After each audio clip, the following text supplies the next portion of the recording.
तो finally student 3 paper आपके पूरे हो चुके हैं और बात आती है चौथे पेपर की, बात आती है साइंस की। अब साइंस का नाम सुनते ही कई बच्चों के तो धड़कनें बढ़ जाती है कि सर साइंस में क्या होगा? तो बेटा कुछ नहीं होगा, जिस तरीके से आपने 3 पेपर में बहुत अच्छा परफॉर्म किया है, उसी तरीके से इस पेपर में भी परफॉर्म करना, आपका पेपर बहुत अच्छा होगा, ठीक है? अब कई बच्चे बोलेंगे कि सर 3 पेपर में तो चलो कैसे जैसे लंका पार हो गई, अब साइंस में क्या करें? 2 पेपर तो हिंदी इंग्लिश के ही थे, है ना? एसएसटी में भी चलो सर अच्छा परफॉर्म कर लिया, तो बेटा कुछ नहीं है, डरने की बात ही नहीं है। लेवल काफ़ी आसान आ रहा है पेपर का और साइंस में भी आसान पेपर आएगा और बहुत अच्छा पेपर आपका जाएगा, ये मैं बोल सकता हूँ। ठीक है? तो अब जो है चलो बात कर लेते हैं कि क्लास में अपन करेंगे क्या? मतलब ये वीडियो मैं लेकर के आया क्यों हूँ? ठीक है? रिवीजन नोट्स साल के शुरू से ही मैं आपको प्रोवाइड करा रहा हूँ। जैसे-जैसे अपन चैप्टर पढ़ रहे थे, वैसे-वैसे मैं आपको प्रोवाइड करवाता चल रहा था और उनको बोल भी रहा था साल भर की बेटा पढ़ लो इनको, इन्हीं में से पेपर छपेगा, इन्हीं में से पेपर छपेगा और कुछ बच्चों ने उनको पढ़ा भी है। कुछ बच्चों ने पढ़ा है, ये भी मैं जानता हूँ। सारे बच्चों ने तो उनको देखा नहीं, कईयों ने तो ये है कि भई प्रिंट करवा लिया, उनको उठा के नहीं संभाला ही नहीं कि कुछ है भी क्या सामान अपने पास में। तो बाकी जिन बच्चों ने उनको पढ़ा है, अच्छे से समझा है, याद कर रखा है, उनका तो बेटा जी बहुत शानदार पेपर जाएगा। अब बात कर लेते हैं उन बच्चों की जिन्होंने कुछ नहीं करा, प्रिंट करवा के केवल उनको रखे रखा या कईयों ने तो ऐसा है कि उधारी चल रही है प्रिंट की, अभी तक उधारी नहीं चुकता हुए, प्रिंट ही नहीं हुआ। तो उन बच्चों के लिए मैं बोल रहा हूँ कि आप अब ये जो क्लासेस मैं कंडक्ट करवा रहा हूँ, 3-4 दिन का गैप अपने पास में आया है। इन 3-4 दिन में जो आपको क्लास यहाँ पर मिल रही है, वो आप देख लो और यहाँ पर मैं जो-जो टॉपिक आपको करवाऊँगा डेफ़िनेटली वहाँ आपको परीक्षा में देखने को मिलेगा ही मिलेगा। बट एक शर्त मेरी ये है कि जो चीज़ मैं अब आपको करवा रहा हूँ, वो आपको पूरी शिद्दत से करनी है, वो आपको ज़रूर याद करनी है। साल भर चलो आपने कुछ नहीं करा, कोई बात नहीं। तो पहली बात तो उन बच्चों का भला होने वाला है जो साल भर कुछ नहीं करके आए थे। दूसरा उन बच्चों के लिए भी फ़ायदेमंद है बेटा जिनको अभी तक ये लग रहा है ना कि सर पढ़ तो लिया पर कॉन्फिडेंस नहीं आ रहा। सर आता तो है पर क्या पता लिख पाएँगे या नहीं लिख पाएँगे, है ना? लेवल जिनका डाउन हो रखा है, उन बच्चों को भी मैं ये बोलूँगा कि बेटा डरने की कोई बात ही नहीं है।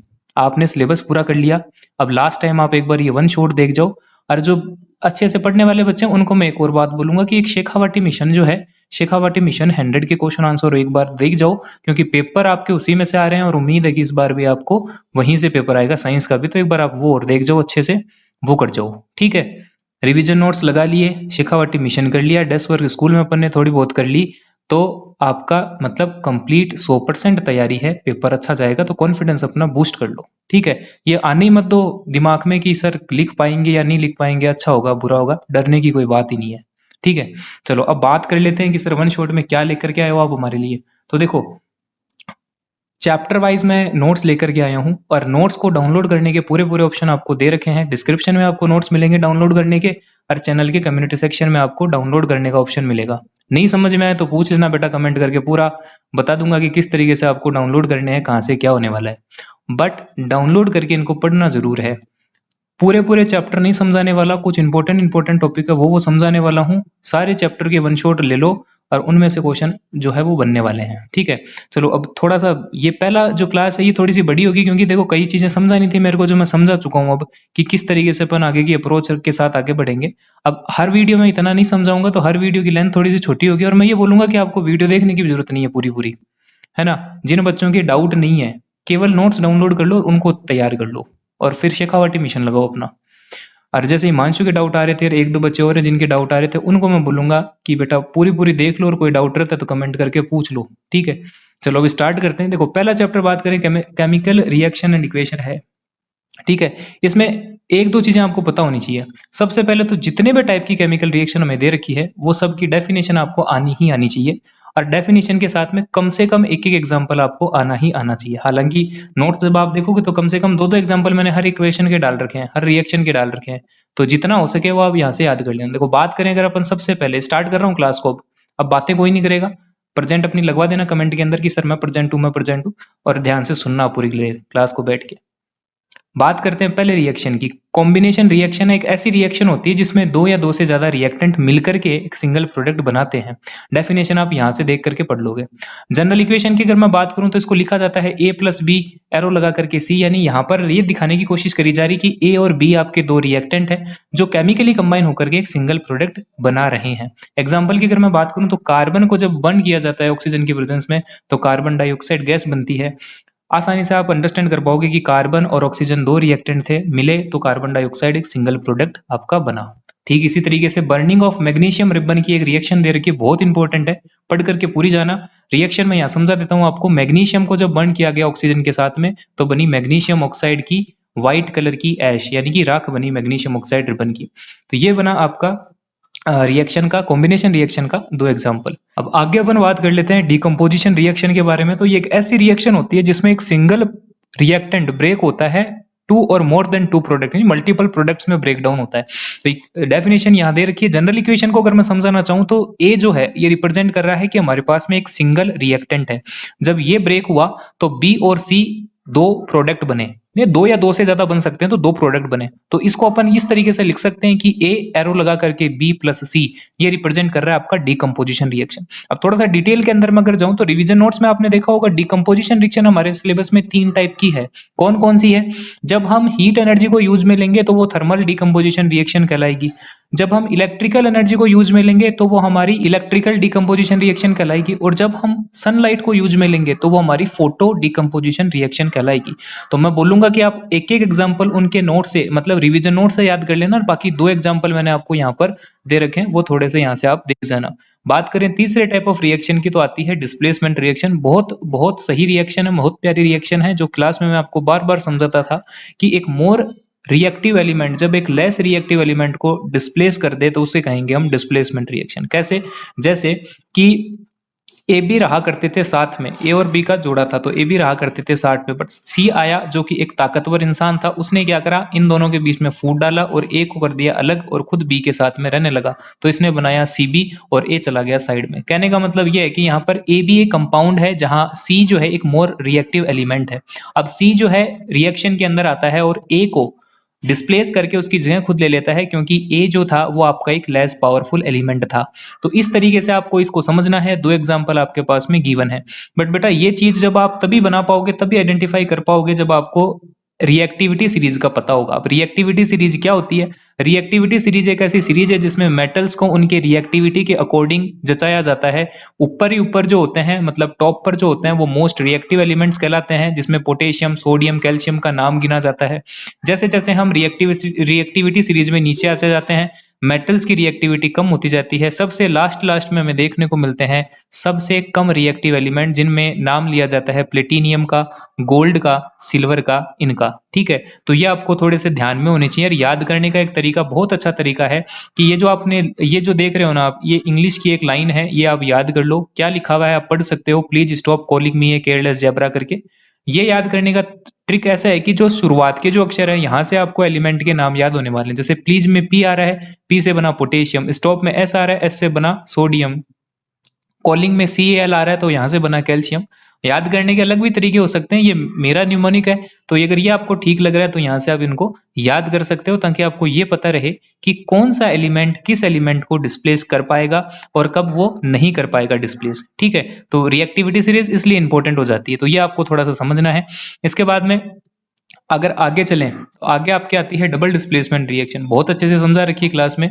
जब आयंस का एक्सचेंज होता है कंपाउंड्स के बीच में, तो उस रिएक्शन को कहा जाता है डबल डिस्प्लेसमेंट रिएक्शन। कैसे? जैसे हमारे पास में यहाँ पर दो आयोनिक कंपाउंड्स थे, ए बी और सी डी। इन दोनों ने आपस में केमिकल रिएक्शन करी, आयंस अपनी जगह से शिफ्ट हुए, ए चला गया सी की जगह पर और सी आ गया ए के जगह पर। तो न्यू प्रोडक्ट बने, जिनको हमने पढ़ा सी बी और ए डी करके। ठीक है, तो यहाँ पर आप देख रहे हो कि आयंस के एक्सचेंज होने से नए प्रोडक्ट बने। इस टाइप की रिएक्शन को कहा जाएगा डबल डिस्प्लेसमेंट रिएक्शन। दो एग्जाम्पल नीचे गिवन है, बहुत अच्छे से इनको आपको याद करना है। बात करें अगर आगे, तो आती है बात एक्सोथर्मिक और एंडोथर्मिक रिएक्शन की। कंपैरिजन में बहुत ज्यादा पूछा जाता है, तो मैंने लिखा भी उसी फॉर्मेट में कि अगर डिफरेंस भी पूछ ले तो ठीक इसी तरीके से आपको टेबल बना करके आनी है, जैसा आप अभी स्क्रीन पर देख रहे हो। है क्या क्या, बात कर लेते हैं एक्सोथर्मिक की।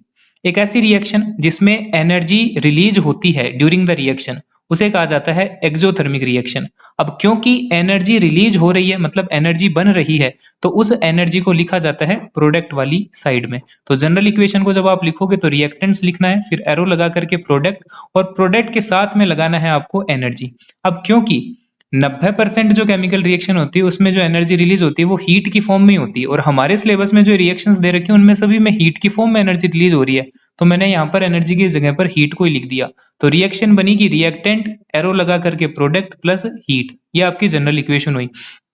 एग्जाम्पल अगर आप देखोगे तो यहाँ पर थर्मिट रिएक्शन का एक बहुत इंपॉर्टेंट एग्जाम्पल दे रखा है, और एक आपको एग्जाम्पल दे रखा है कि जब क्विक लाइम को पानी में मिलाया जाता है तो वो स्लैग्ड लाइम में कन्वर्ट होता है। अब ये भी एक टाइप की एक्सोथर्मिक रिएक्शन होती है, तो इसका एक एग्जाम्पल यहाँ दे रखा है। दोनों रिएक्शन आपको बहुत याद करनी है अच्छे से।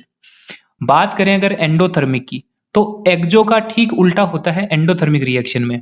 यहां पर हीट एनर्जी एब्जॉर्ब होती है ड्यूरिंग द रिएक्शन, इसीलिए हम इसको रिएक्टेंट साइड में लिखते हैं हीट एनर्जी को। तो जनरल इक्वेशन को अगर आप देखोगे तो रिएक्टेंट है, प्लस लगा करके हीट लिखा है, क्योंकि during the reaction energy is absorbed, ठीक है, और प्रोडक्ट जो है आगे आएगा एरो के। एग्जाम्पल की अगर मैं बात करूं तो दो एग्जाम्पल मैंने यहां पर भी दे रखे हैं आपको, ये आपको थोड़े से ध्यान से रखकर याद रखना है। पहला जो पॉइंट है ना इसमें, ये पहला पॉइंट बेटा जी दोनों की डेफिनेशन का ही पॉइंट है, डेफिनेशन है दोनों की। तो अगर डेफिनेशन सिंगल डेफिनेशन पूछ ले तो यहाँ पर आपको डेफिनेशन पहले पॉइंट में देख रखी है, यहां से लिखनी है। बात करें आगे तो प्रेसिपिटेशन रिएक्शन की बारी आती है। प्रेसिपिटेशन एक ऐसी रिएक्शन होती है जिसमें इनसॉल्युबल कंपाउंड बनता है, और जनरली वो सोल्ट होता है, तो हम ये लिख सकते हैं कि a reaction in which insoluble salt is formed. और उस इनसॉल्युबल सॉल्ट को किस नाम से जानते हैं? प्रेसिपिटेट के नाम से जानते हैं, जिसको शॉर्ट में पीपीटी बोलते हैं। तो एक ऐसी केमिकल रिएक्शन जिसमें इनसॉल्युबल सॉल्ट बने प्रेसिपिटेट के फॉर्म में, उसे कहा जाता है आपका प्रेसिपिटेशन रिएक्शन। ठीक है, जनरल इक्वेशन इसकी इतनी इंपॉर्टेंट नहीं है, नहीं पूछी जाएगी, नहीं भी करो तो काम चल जाएगा, बट बेटा एग्जाम्पल बहुत इंपॉर्टेंट है, ये आपको जरूर करने हैं। एक छोटी सी चीज मैं बता देता हूं आपको, एक एरो का निशान अलग से देखने को मिलेगा इस बार। ये एरो का निशान जो कि डाउनवर्ड डायरेक्शन में है, रिप्रेजेंट कर रहा है कि ये वाला जो प्रोडक्ट बना है ये पीपीटी है, यानी ये प्रेसिपिटेट है। ये वह आपका इंसॉल्युबल सॉल्ट बना है जो प्रेसिपिटेट कहलाएगा। ठीक है, तो ये एरो का निशान आपको रिप्रेजेंट करना ही करना है। अब एक बढ़िया बात आपको मैं बताऊं कि अगर आपने डबल डिस्प्लेसमेंट के एग्जाम्पल याद कर रखे हैं तो वो आप प्रेसिपिटेशन रिएक्शन में लिख सकते हो, और प्रेसिपिटेशन वाले एग्जाम्पल डबल डिस्प्लेसमेंट में लिख सकते हो। ऐसा इसलिए है क्योंकि most of the double displacement reaction are precipitation reaction as well. तो दोनों के एग्जाम्पल आप एक्सचेंज कर सकते हो, तो दोनों में से कोई भी एक जो आपको आसान लगे वो याद कर लेना अच्छे से और उनको लिखना।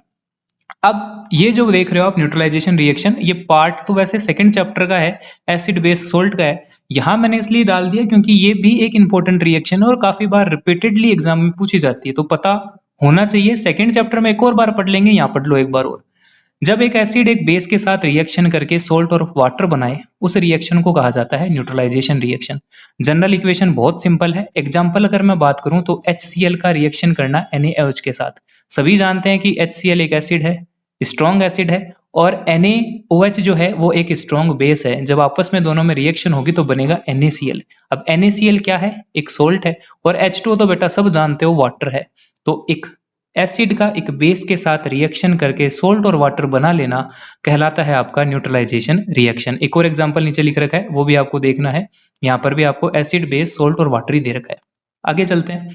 आगे आपकी बात आती है रेडॉक्स रिएक्शन की। A chemical reaction in which both oxidation and reduction reaction take place together is called redox reaction। एक ऐसी रिएक्शन है जिसमें ऑक्सीडेशन भी हो जाए, रिडक्शन भी हो जाए साथ ही साथ में, तो उस रिएक्शन को कहा जाएगा कि वो रेडॉक्स रिएक्शन हो रही है।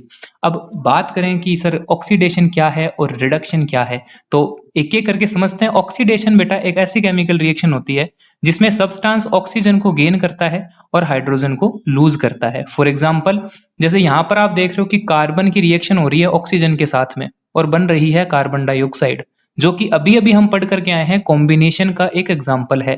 बट यहां अगर आप देखोगे ना, तो कार्बन ने क्या करा कि कार्बन ने ऑक्सीजन के एटम्स को गेन किया और कार्बन डाइऑक्साइड बनी। कहने का मतलब ये कि कार्बन खुद क्या हो रहा है, वो ऑक्सीडाइज हो रहा है, ऑक्सीजन को गेन कर रहा है। और जब ऑक्सीजन का गेन हो रहा है तो इसको हम बोल सकते हैं कि ऑक्सीडेशन रिएक्शन का एक उदाहरण बन रहा है। ठीक है, ऐसी नीचे वाली रिएक्शन को आप देखोगे ना, कॉपर में ऑक्सीजन का ऐड हो रहा है, यहाँ पर कॉपर ऑक्साइड बन रही है। तो जब कॉपर को बर्न किया जाता है ऑक्सीजन की प्रेजेंस में, थोड़ा सा डिटेल में मैं चला जाऊंगा इसमें क्योंकि ये इंपॉर्टेंट एक्टिविटी बेस्ड इक्वेशन है, एक्टिविटी है अपने चैप्टर में। जब कॉपर को आप बर्न करोगे तो उसके ऊपर एक ब्लैक कलर की लेयर डिपॉजिट हो जाएगी। कॉपर का खुद का कलर होता है ब्राउन, तो उसको जब आप हीट करोगे तो वो ब्लैक कलर की एक लेयर उस पर डिपॉजिट हो जाएगी, जो कि होती है बेटा आपका कॉपर ऑक्साइड की एक लेयर। ठीक है, अब रिएक्शन अगर आपसे पूछ ले तो जाहिर सी बात है ये कॉम्बिनेशन रिएक्शन का भी एग्जाम्पल है और ऑक्सीडेशन रिएक्शन का भी एग्जाम्पल है। तो ये सारा बात हुआ ऑक्सीडेशन के बारे में। रिडक्शन की बात कर लेते हैं। रिडक्शन ठीक उल्टा है ऑक्सीडेशन का। कैसे? इसमें क्या होता है, हाइड्रोजन गेन होता है और ऑक्सीजन का लूज होता है। फॉर एग्जाम्पल कॉपर ऑक्साइड का रिएक्शन करवाया हाइड्रोजन के साथ में, तो यहाँ पर आप देखोगे कि कॉपर के साथ में ऑक्सीजन जो रहा करती थी वो इसको छोड़ करके हाइड्रोजन के साथ चली गई, तो कॉपर अकेला बचा। तो यहाँ पर क्या हुआ, कॉपर ने ऑक्सीजन को खो दिया। ऑक्सीजन को जब खो दिया तो कहलाया रिडक्शन रिएक्शन का एग्जाम्पल। ठीक है, उसके बाद में नीचे गलती से पीछे आ गए थोड़ा सा, एक सेकंड, ये देखो नीचे एक और एग्जांपल दे रखा है इसका, कार्बन डाइऑक्साइड की रिएक्शन दिखा रखी है हाइड्रोजन के साथ में। तो यहाँ पर भी आप देखोगे कि कार्बन डाइऑक्साइड दो एटम थे, यहाँ पर क्या हुआ, एक ही एटम रह गया, यानी कि एक एटम का लूज हुआ है, कार्बन को एक एटम चला गया है छोड़ करके, तो बचा कार्बन मोनोऑक्साइड। तो यहाँ पर भी हम कह सकते हैं कि यहाँ क्या हो रहा है, रिडक्शन रिएक्शन हो रहा है। तो ये आप यहाँ से कर लोगे। इसके अलावा देखो, प्री बोर्ड जब मैं ले रहा था आपसे तो 2-3 क्वेश्चन मैंने रिपीटेडली आपसे पूछे थे, ऑक्सीडाइज और रिड्यूस सब्सटेंस के क्वेश्चन थे, वो एक्सरसाइज में भी दे रखे हैं एनसीईआरटी के, अगर ध्यान में आ रहा हो तो, कि एक आपसे पूछा जाएगा कि रिएक्शन आपको पूरी लिख करके दे देगी और उसमें ये पूछा लेगा कि बताओ कि कौन सा कंपाउंड ऑक्सीडाइज हुआ है और कौन सा कंपाउंड आपका रिड्यूस हुआ है। ठीक है, सब्सटेंस की फॉर्म में पूछते हैं। तो एक बार वो वाला क्वेश्चन एक बार और देख जाना, प्री बोर्ड के पेपर की मैं बात कर रहा हूँ, संभाल करके रख रखा होगा, और नहीं संभाल के रख रखा है तो बेटा नुकसान आपका ही है। ठीक है, चलो आगे चलते हैं। ऑक्सीडेशन रिडक्शन की थोड़ी सी और डिटेल में बात करें तो डिफरेंस मैं बता रहा था आपको कि डिफरेंस के क्वेश्चन आ सकते हैं। डिफरेंस का क्वेश्चन है तो इस तरीके से आपको अटेम्प्ट करना है, टेबल बनानी है। ऑक्सीडेशन क्या है, जिसमें ऑक्सीजन का गेन हो, हाइड्रोजन रिमूव हो या फिर इलेक्ट्रॉन्स का लूज हो, इस तरीके से लिखना है। रिडक्शन में क्या लिखोगे, हाइड्रोजन का addition, removal of oxygen and gain of electron, with example दे रखे हैं। बहुत इंपॉर्टेंट स्लाइड है, बिल्कुल याद करके आपको जानी है। बात करें अब, तो यहाँ पर देखो बेटा, अब ये जो टॉपिक था ना आपका, यहाँ पर टाइप ऑफ रिएक्शन आपकी कंप्लीट होती है। लगभग लगभग आपके 9 से 10 टाइप की रिएक्शन थी जो कि आपको याद करनी ही करनी है। ठीक है, अब बचते हैं केवल और केवल आपके 2 टॉपिक छोटे छोटे से। पहला है कोरोजन। क्लास में बता रखा है, बहुत छोटा टॉपिक है, बहुत अच्छे से समझा रखा है कि जब कोई मेटल अपने सराउंडिंग में present moisture, acid, base etcetera substance के साथ में रिएक्शन करके खुद को कोरोड कर ले तो उस रिएक्शन को कहा जाता है corrosion reaction.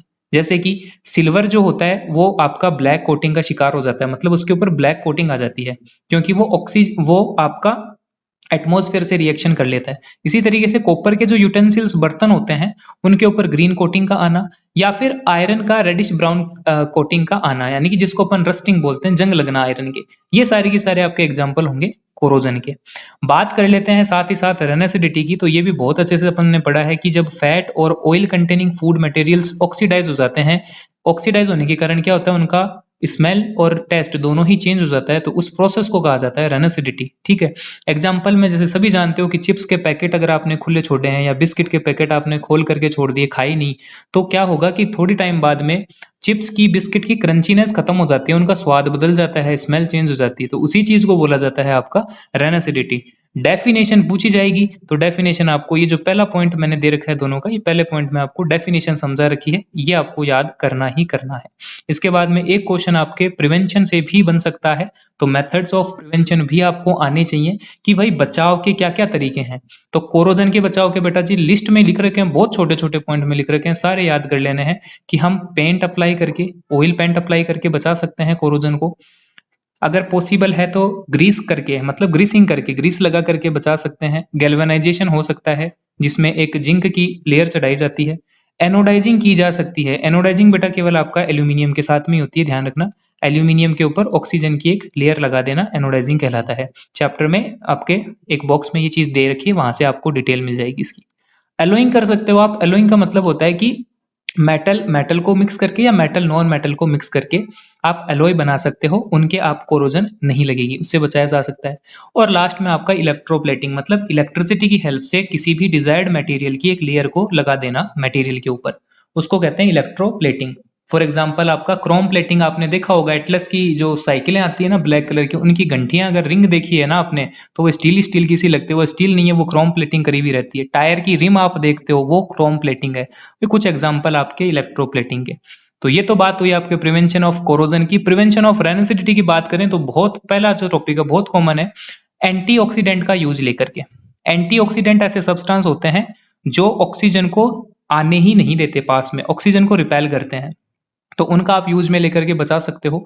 Keeping food in air tight container, समझ में आ रहा होगा पढ़ते हैं कि जिस फूड को आप बचाना चाह रहे हो उसको आप एक एयर टाइट कंटेनर में रख दो। अगर ऑक्सीजन ही नहीं आएगी तो रेनेसिडिटी होगी कैसे। और उसके बाद में दे रखा है रिप्लेसिंग एयर बाय नाइट्रोजन। ये मोस्ट कॉमनली आपको देखने को मिलता है, ये जो आप वेफर्स खाते हो ना, चिप्स वगैरह के पैकेट्स खाते हो, यहाँ पर देखने को मिलते हैं। जो फूले हुए पैकेट आते हैं उसमें चिप्स नहीं भरी होती, हवा भरी हुई आती है। बचपन में अपन बोलते थे कि क्या दिया, 5 रुपए में हवा दी। वो हवा इंपॉर्टेंट है, वो बहुत इंपॉर्टेंट है। वो हवा नहीं है, वो नाइट्रोजन है। नाइट्रोजन क्या करती है, नाइट्रोजन एक एंटीऑक्सीडेंट गैस की जैसे बिहेव करती है, जो कि ऑक्सीजन की रिएक्शन नहीं होने देती चिप्स के साथ में, जिससे कि वो लॉन्ग टाइम तक आपकी चिप्स जो है वो खराब नहीं होती पैकेट के अंदर। और एक लास्ट तरीका जो मोस्ट कॉमनली हम घरों में भी यूज में लेते हैं, रेफ्रिजरेशन। उस सामान को आप फ्रिज में रख दो, रेफ्रिजरेटर में रख दो, तो आप उसको कुछ टाइम के लिए रेनेसिडिटी से बचा पाओगे। ये थे बेटा जी आपके कंप्लीट नोट्स। बहुत ज्यादा लंबे चौड़े नोट्स नहीं है, बहुत कंसाइज नोट्स मैंने बनाए, बहुत मेहनत से बहुत प्यारे नोट्स बनाए हैं। डाउनलोड जरूर कर लेना, क्लास देखिए, अगर आपको समझ में आए कुछ भी तो लाइक जरूर कर देना, और शेयर करना चाहो तो कर देना, किसी का भला हो जाएगा, ठीक है। ये थे मेरे पूरे फर्स्ट चैप्टर के नोट्स। अब पढ़ना आपको पड़ेगा, इनको याद करना जरूर पड़ेगा। मिलता हूँ आपको अगली क्लास में थोड़ी देर बाद में चैप्टर सेकंड के साथ।